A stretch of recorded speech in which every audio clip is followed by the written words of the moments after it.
Hi, welcome to Envision. I'm Deanne Conrad, Community Relations Supervisor, and we are talking about our new Computer Science Immersion School with Dr. Brian Maher, our superintendent.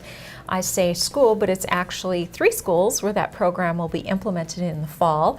Computer Science Immersion, it means coding, it means all things technology, and so tell us a little bit about where we're at in terms of staff. We made this announcement in the spring, but where are we at with training our staff and getting them up to speed? Right, you're exactly right. We made the decision quite a while ago, and now it's, are we doing the appropriate training to make sure we're ready for kids in September?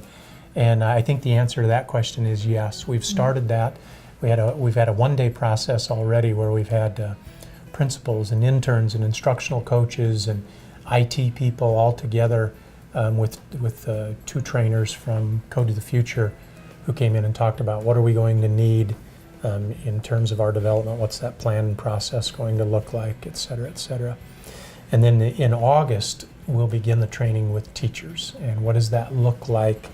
What does that mean for me in the classroom? How can I make sure that I'm ready to implement this coding stuff to the students in my classroom, and that begins in August.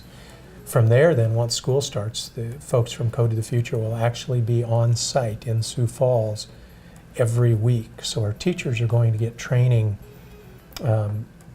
ongoing, just in time, to be able to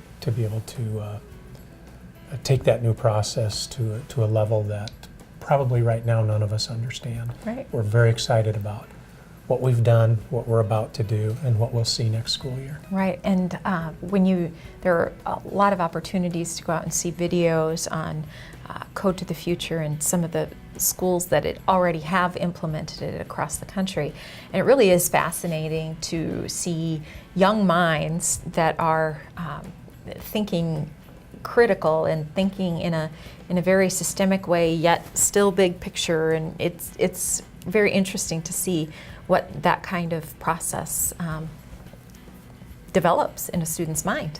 I was watching 60 Minutes recently, and they were talking about artificial intelligence and coding and the computer science industry, and how we're not really developing enough people in that area. So when I think of what does the future look like, I think these elementary students are going to have an advantage on elementary students who are not getting the same experience they are.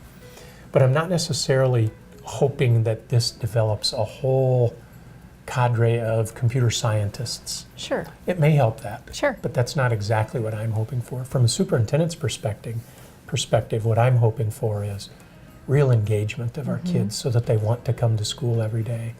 It's exciting. It is very exciting. I'm hoping they just can't miss it.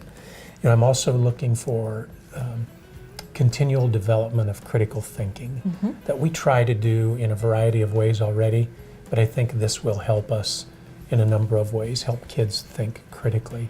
And my bigger goal is that kids can become better students and better equipped no matter what industry they want to pursue.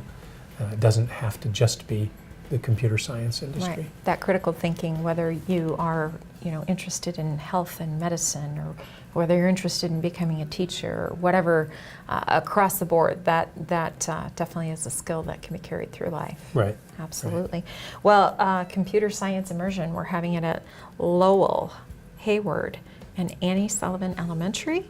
And so that will be full immersion for kids. That means much of what they've done, maybe in a presentation style before with a poster board, will now include lots of coding and technology and those good things. It will. There'll be a lot of public presentations where they do a thing called epic builds. Yeah. There'll be a number of opportunities for kids to present both to their peers and to the public.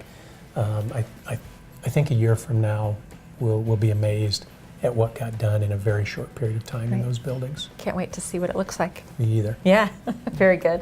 Well, look forward to that. I'm sure we'll be telling you a whole lot more about Code to the Future and Computer Science Immersion in the Sioux Falls School District. Thanks for joining us today.